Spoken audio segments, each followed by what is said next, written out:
Hello बच्चों। तो आज हम लोग देख रहे हैं अपने क्लास 10th के चैप्टर नंबर 11 के थर्ड सीरीज में 22 क्वेश्चंस को, जिसके दो पार्ट आपको पहले ही मिल चुके हैं।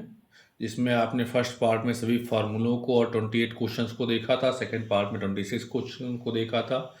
इस पार्ट में हम लोग 22 क्वेश्चंस को देखेंगे और इसके बाद अगला जो पार्ट हमारा पार्ट 4 होगा उसमें हम 20 क्वेश्चंस को देखेंगे। तो इस प्रकार से टोटल 96 क्वेश्चन को हम लोग सॉल्व करने की प्रैक्टिस कर रहे हैं। आ जाते हैं आप जिसके पहले क्वेश्चन पर लिखा हुआ है। क्वेश्चन नंबर 27 देखिए। आपके घर की टीवी में एक एलईडी इंडिकेटर लगा है जो 0.75 वोल्ट एवं 10 मिली एम्पियर पर कार्य करता है। इसकी शक्ति कितनी होगी? यानी आपको V की वैल्यू दिया है। देखिए आप क्वेश्चन में ये V गिवन है आपको 0.75, इधर आपको I दिया है 100 मिली एम्पियर। शक्ति यानी P निकालना है, ठीक है ना। तो देखिए चारों option milli watt milli watt milli watt में गिवन है, यानी मिली एम्पियर को हमें कन्वर्ट करने की ज़रूरत नहीं है। आप सीधे दोनों को मल्टीप्लाई कर दीजिए, क्योंकि फॉर्मूला है P equal to V into I. तो V इंटू आई करेंगे तो इसका मतलब 0.75 इंटू 100 हो जाएगा। तो 100 में देखिए 2 जीरो है, तो यहाँ पॉइंट के बाद 2 अंक भी लिखे हैं 7 और 5। तो ये दोनों 100 पूरा जो होगा वो उसके पॉइंट को हटा देगा। तो कितना आ जाएगा? 75 मिली वॉट। ऑप्शन नंबर सी आपका बिल्कुल करेक्ट हो जाएगा। क्वेश्चन नंबर 28 पर आइए। ओम के नियम का सूत्र क्या है? तो हमें पता है ओम का नियम क्या होता है, V equal to I R, यानी ऑप्शन सी इसमें भी आपका करेक्ट हो जाएगा। क्वेश्चन नंबर 29 पर आएंगे। बहुत इजी क्वेश्चन है। यदि आर प्रतिरोध के दो प्रतिरोधों को समांतर क्रम में जोड़ा जाए तथा एक आर प्रतिरोध को इनके श्रेणी क्रम में जोड़ा जाए तो परिणामी प्रतिरोध क्या होगा? यानी हमारे पास कुल 3 प्रतिरोध हैं, तीनों बराबर हैं, आर आर और आर। लेकिन स्टार्टिंग के जो 2 प्रतिरोध हैं उनको श्रेणी क्रम में जोड़ा है, समांतर क्रम में जोड़ दिया गया है। और फिर उन दोनों के समांतर क्रम वाले प्रतिरोधों के श्रेणी क्रम में एक प्रतिरोध यानी आर जोड़ा है। सबसे पहले हम क्या करेंगे, जो समांतर क्रम में जुड़े हुए जो प्रतिरोध हैं आर और आर, देखिए इनका सोल्यूशन वीडियो आपको नीचे सोल्यूशन इसका दिया गया है, सोल्यूशन देख लेते हैं। ये क्वेश्चन नंबर 27 का सोल्यूशन था जिसको मैंने आपको ओरल बता दिया था। और ये आपका क्वेश्चन नंबर देखिए 29 का सोल्यूशन है, ये आपके सामने बिल्कुल स्क्रीन पे आ चुका है कि 3 प्रतिरोध हैं आर आर और आर। समांतर क्रम में 2 प्रतिरोध जोड़े गए, तो 1/r डैश बराबर 1/r1 प्लस R2 करेंगे। तो ये भी आर है, ये भी आर है, तो ये हो गया 1/r डैश बराबर 1/r प्लस 1/r यानी 2/r। तो आर डैश कितना हो जाएगा? R/2 हो जाएगा। अब इस जो आर डैश आया है इसके श्रेणी क्रम में तीसरे वाले आर को जोड़ा गया है। तो आर डैश के साथ श्रेणी क्रम में जोड़ा गया तो उसका तुल्य प्रतिरोध कितना होगा? तो R double dash equal to हो जाएगा, श्रेणी क्रम का सूत्र है आर डैश प्लस आर। तो आर डैश का मतलब कितना है? R/2 और प्लस तीसरा जोड़ा गया आर। तो R/2 प्लस आर करेंगे तो लास्ट एलसीएम दोनों का 2 आ जाएगा, इधर आर हो जाएगा इधर 2r हो जाएगा। तो r प्लस 2r यानी 3r/2। इस प्रकार से हमारा जो इन तीनों प्रतिरोधों को जोड़ने पर जो तुल्य प्रतिरोध आएगा वो 3r/2 हो जाएगा। देखते हैं कौन सा ऑप्शन करेक्ट होता है। जो लोग इन क्वेश्चंस को या इस चैप्टर को पढ़ चुके हैं, तो जैसे ही आपको ये क्वेश्चन दिखे आप तुरंत उसका उत्तर अपने मन में बताइए या कमेंट बॉक्स में आप टाइप कर दीजिए, जिससे आपकी प्रैक्टिस लगातार बढ़िया होती रहे। तो देखिए कोई ऑप्शन नंबर सी में 3r/2 जो है वो आपका बिल्कुल करेक्ट ऑप्शन है। क्वेश्चन नंबर 30 पर आते हैं। ओम के नियम के अनुसार धारा I विभवांतर V और प्रतिरोध R में अभीष्ट संबंध क्या है? ये ऊपर वाला सूत्र ही था। तो देखिए लिखा है, ये हमें पता है कि V बराबर आई आर होता है। तो I इक्वल टू क्या हो जाएगा? वहां से V/R हो जाएगा। तो I इक्वल टू V/R किस में लिखा है? ऑप्शन डी आपका बिल्कुल करेक्ट हो जाता है।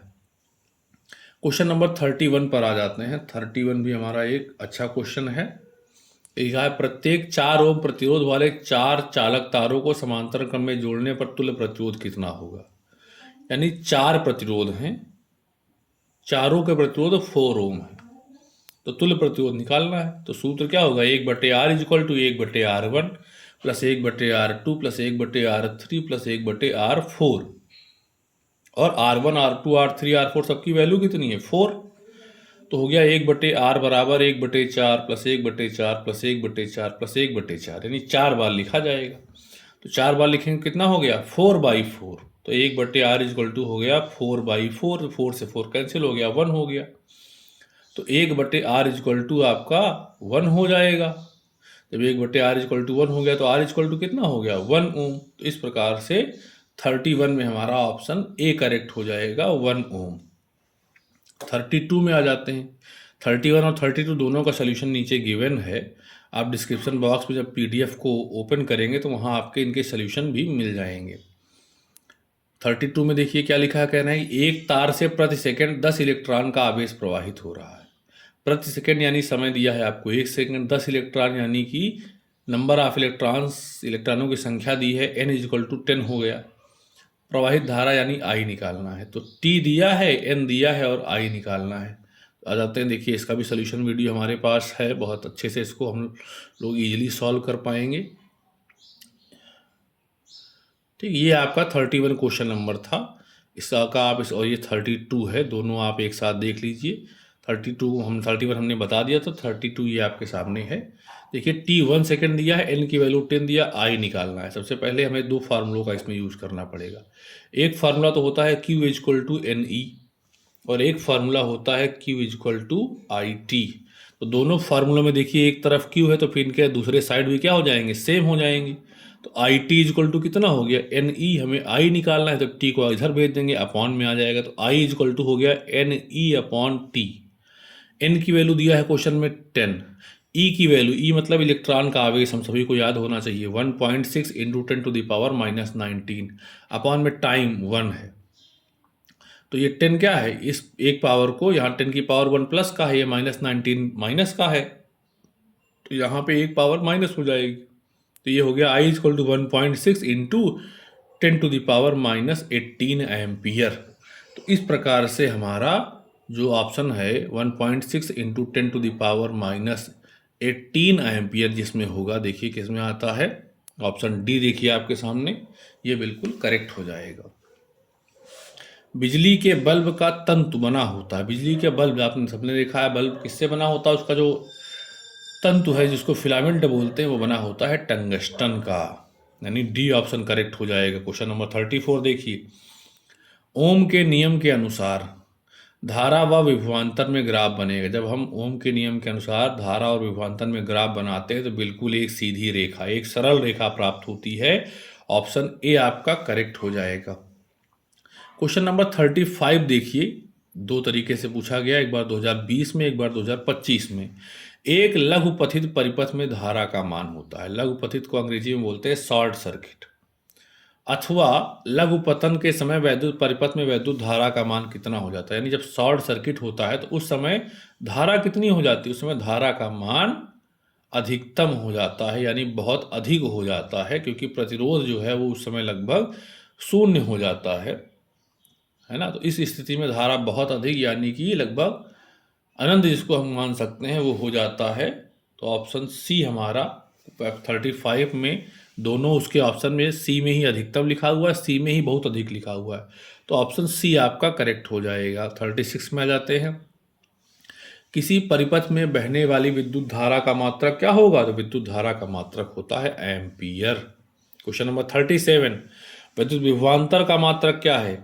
किसी परिपथ में किसी प्रतिरोध के सिरों के बीच विभवांतर की इकाई क्या है, विभवांतर का मात्रक होता है वोल्ट। क्वेश्चन नंबर 38, विद्युत धारा का मापन कैसे करेंगे। विद्युत धारा को मापने के लिए जिस यंत्र का इस्तेमाल करते हैं उसे एमीटर कहते हैं। ऑप्शन बी करेक्ट हो जाएगा।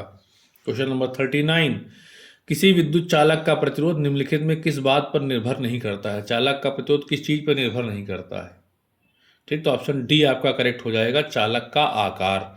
बाकी जो 3 है, लंबाई पर, उसकी अनुप्रस्थ काट पर, चालक किस पदार्थ का है से बना हुआ है, इन सब पे वो निर्भर करता है। केवल ऑप्शन डी आपका सही है, चालक के आकार पर निर्भर नहीं करता है। कैसा भी आकार हो उसका प्रतिरोध उससे कोई मतलब नहीं रखता है। क्वेश्चन नंबर 40, कब 4 विद्युत चालकों का समायोजन बनाने पर उनका परिणामी प्रतिरोध न्यूनतम होगा। यानी 4 प्रतिरोध जोड़ने हैं तो पूछ रहे हैं कैसे उनको जोड़ा जाए कि जो तुल्य प्रतिरोध आए वो सबसे कम आए, न्यूनतम आ जाए। तो न्यूनतम प्रतिरोध प्राप्त करने के लिए हमेशा उनको हम समांतर क्रम में जोड़ते हैं, क्योंकि समांतर क्रम में सूत्र 1/R1 + 1/R2 + 1/R3 + 1/R4 चलता है। तो इस प्रकार से ऑप्शन ए हमारा करेक्ट हो जाएगा, सभी को समांतर क्रम पार्श्व क्रम में जोड़ा जाए। क्वेश्चन नंबर आपके सामने देखिए 41 है। अत्यधिक उच्च प्रतिरोध वाला पदार्थ क्या कहलाता है? जिसका प्रतिरोध बहुत ज़्यादा होता है वो होता है विद्युत रोधी। उसका प्रतिरोध इतना ज़्यादा होता है कि उसमें धारा प्रवाहित ही नहीं हो पाती है। क्वेश्चन नंबर 42 में आ जाएंगे। किसी विद्युत केतली में प्रवाहित धारा 3 गुना कर देंगे, 3 गुना कर दिया धारा तो ऊष्मा कितनी हो जाएगी? सूत्र वही है, H = I²RT। आई का मान जब 3I हो गया तो स्क्वायर हो गया उसका, तो 3 का स्क्वायर 9 हो जाएगा। तो 42 में 9 गुना आंसर जो सी ऑप्शन है वो करेक्ट हो जाता है।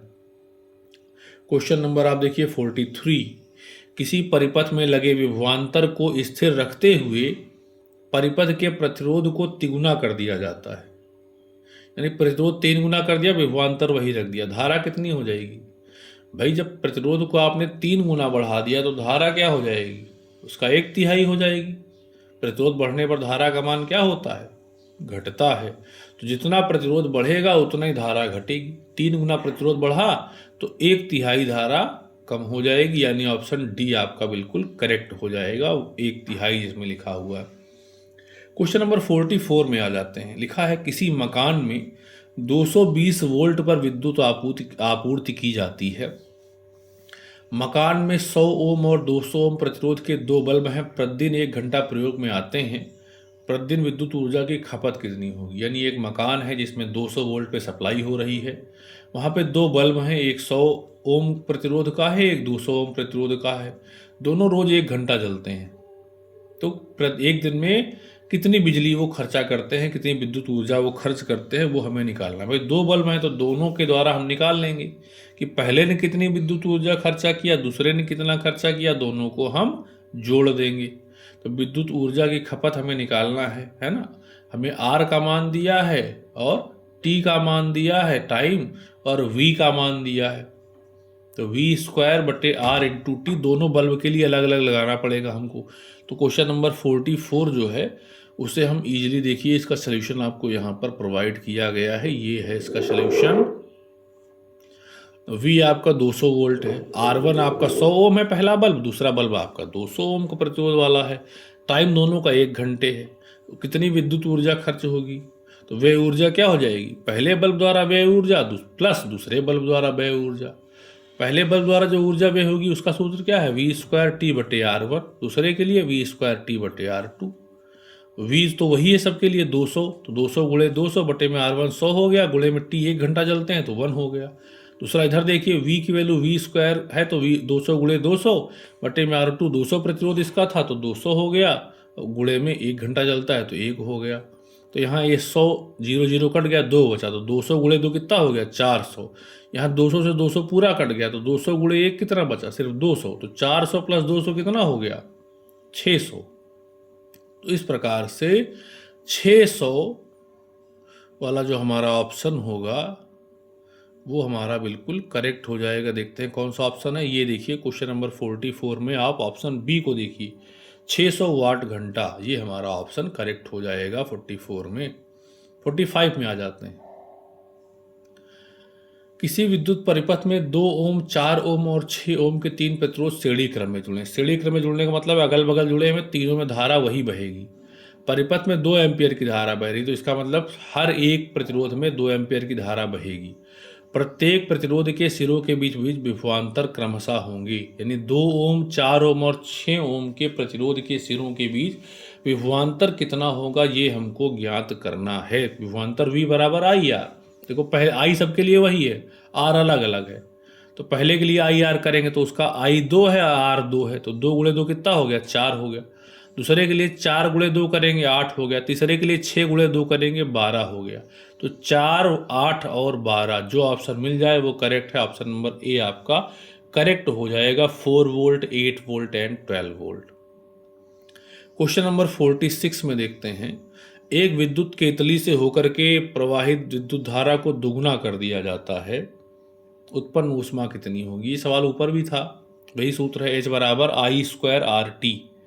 कम दिख रहा होगा अगर आपको तो आप सुन लें इसको, H equal to I square R T. I का मान कह रहे हैं कि दोगुना करिए, यानी 2i कर दिया, तो 2i का स्क्वायर कितना हो जाएगा, 2 का स्क्वायर 4 हो जाएगा, 4 गुना बढ़ जाएगी। तो क्वेश्चन नंबर आपका ऑप्शन नंबर सी जो है वो 46 का, वो आपका 4 गुनी वो बिल्कुल करेक्ट हो जाएगा। क्वेश्चन नंबर 47 आपके सामने स्क्रीन पर है। यदि वैद्युत शक्ति P तथा प्रतिरोध R से व्यक्त होता है तब वैद्युत धारा को किससे लिखेंगे। यानी P तो शक्ति हो गई, R प्रतिरोध हो गया, तो भाई धारा को किससे लिखोगे। तो हमको पता है सूत्र क्या होता है, P equal to I square R. तो जब P बराबर आई स्क्वायर आर है तो R को P की तरफ भेजेंगे, तो आई स्क्वायर बराबर क्या हो गया, P बटे आर। तो आई स्क्वायर बराबर हो गया P बटे आर, तो आई बराबर अंडर रूट के अंदर हो जाएगा P बटे आर। ऑप्शन डी आपका बिल्कुल करेक्ट हो जाएगा क्वेश्चन नंबर 47 में। अब आ जाते हैं आज के अपने लास्ट क्वेश्चन पर, क्वेश्चन नंबर 48। क्या कह रहा है, R व 2R ओम के प्रतिरोधों को श्रेणी क्रम में जोड़ने पर कुल प्रतिरोध R1 तथा समांतर क्रम में जोड़ने पर R2 हो तब। यानी दो प्रतिरोध यहाँ पर हैं, एक R है दूसरा है 2R, दोनों को पहले जोड़ा गया श्रेणी क्रम में तो कुल प्रतिरोध R1 आया, और फिर दोनों को समांतर क्रम में जोड़ा गया तो कुल प्रतिरोध R2 आया। तो R1 बटे R2 का मान क्या होगा, ये हमको फाइंड आउट करना है। तो देख लेते हैं इसका सल्यूशन भी, बहुत सारे सॉल्यूशंस को आप इसका स्क्रीनशॉट लेकर के इजीली नोट कर सकते हैं। देखिए क्वेश्चन नंबर ये 48 है। दो प्रतिरोध है R और 2R, पहले इनको श्रेणी क्रम में जोड़ा गया, उसको R1 से लिखना है।